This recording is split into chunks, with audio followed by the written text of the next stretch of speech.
Eh bien bonjour les amis, bienvenue aux auditeurs et auditrices de cette nouvelle chaîne des Chroniques du Sherpa.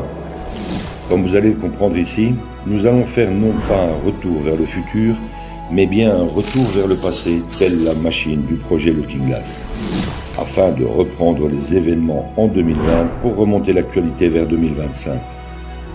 Je vous invite à me suivre au travers de mes très nombreuses analyses de situation qui ont rythmé ces dernières années au gré d'une multitude de sujets clivants concernant le plan divin et christique de l'Alliance et de la communication militaire Q. Du nouvel ordre mondial mort-né au nouveau monde et à l'âge d'or qui se profile à l'horizon, vous comprendrez un peu mieux ce plan militaire américain au travers de plus de 155 analyses écrites en temps réel et éditées en podcast par une très belle équipe d'âmes éveillées. Pensez à vous abonner à la chaîne et cliquez sur le pouce si vous en appréciez le travail. Merci à toute l'équipe Z qui œuvre sans compter ses heures pour offrir ces infos à l'humanité. Bonne écoute à tous et à toutes.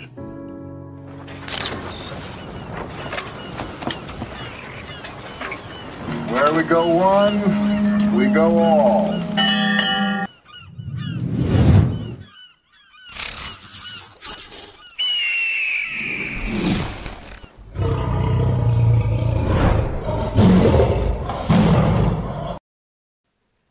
Analyse du 1er août 2022. Thierry Pirlot, Sherpa One. Qui est Q? Qui est Q est une énigme à la hauteur de celle du colonel Moutarde. Focaliser sur Q, c'est comme focaliser sur le doigt qui montre la lune. La Q-Force est composée d'éléments de la NSA, National Security Agency, et de la NRC, Nuclear Regulation Commission, ainsi que des éléments de la Space Force. L'ensemble forme la Q-Force, probablement sous la direction de US Cyber Command. Beaucoup échafaudent des théories autour de qui est Q, dans lesquelles le premier Q serait JFK et l'actuel Q serait JFK Junior. C'est fort probable, mais sans grand intérêt vu que cette Q-Force rassemble beaucoup de militaires et de civils qui produisent un travail monumental qu'il serait impossible de fournir par un seul homme. Même si JFK Junior est vivant et pressenti comme possible futur président des États-Unis, il ne peut gérer la Q-Force à lui seul. Ce qui m'intéresse le plus est de savoir qui est ou qui sont derrière les drops de Q. Est-ce une seule personne ou un groupe de personnes, projet Looking Glass de voyage dans le temps, ou bien un ordinateur quantique qui travaille par calcul de probabilité pour prédire certains événements, ou encore tout cela en même temps. Impossible de le dire à cette heure. L'amiral Rogers faisait sans doute partie de la Q-Force et l'a peut-être même créée en 2014 sous le contrôle de l'Alliance. Il a été le 17e directeur de la NSA de 2014 à 2018. 17, ça ne s'invente pas. En outre, il se disait de Rogers qu'il avait le QI le plus élevé de l'armée américaine et de tous les temps. Il ferait partie des 3 premiers fondateurs de l'organisation Q.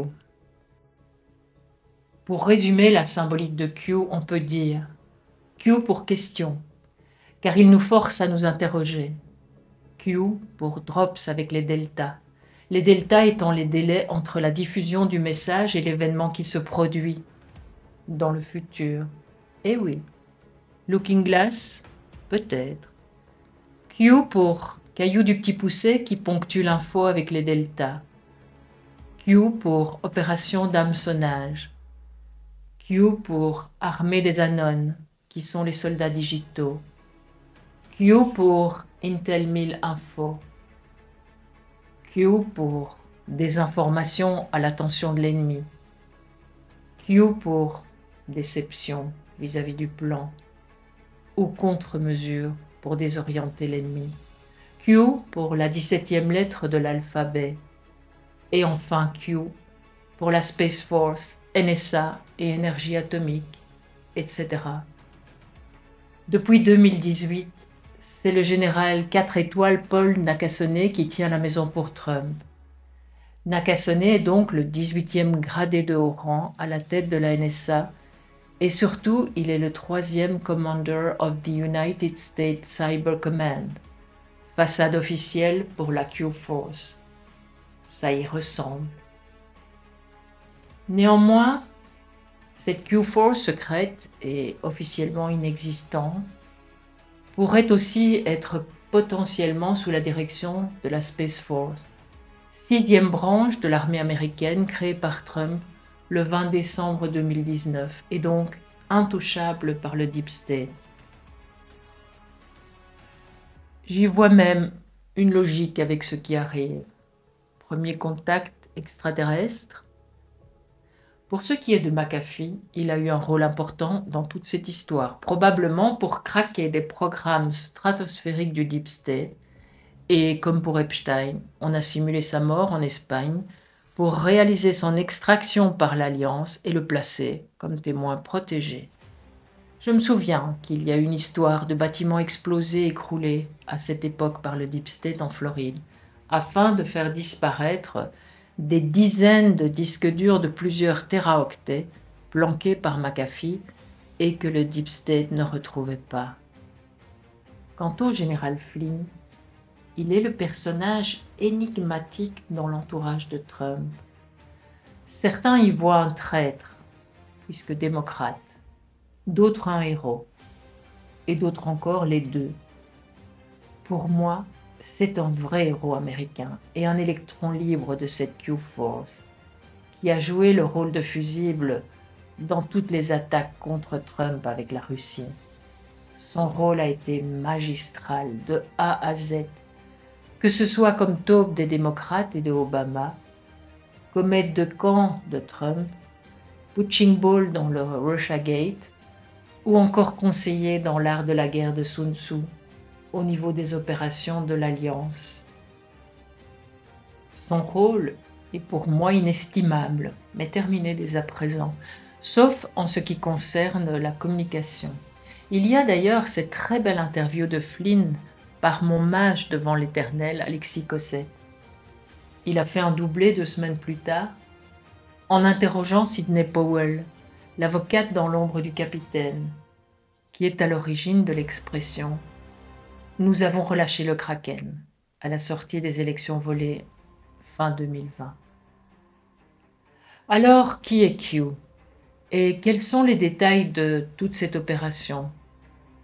On le saura en temps voulu, car nous sommes au beau milieu d'une opération militaire gigantesque, dont l'objectif est non seulement de reprendre le contrôle de l'Amérique aux mains des globalistes communistes et du Deep State international, mais aussi du monde entier.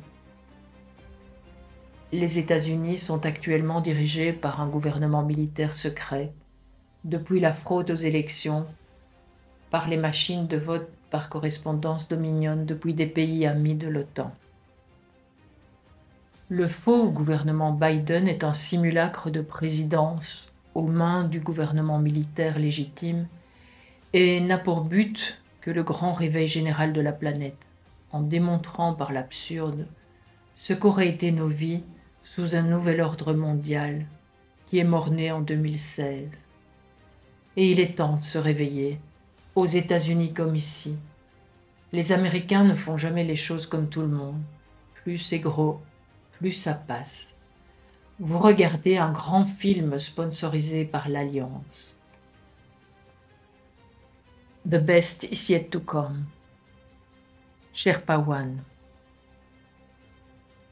Les écrits de Sherpa contiennent des liens vers des vidéos ou articles que vous retrouverez en descriptif de ce podcast.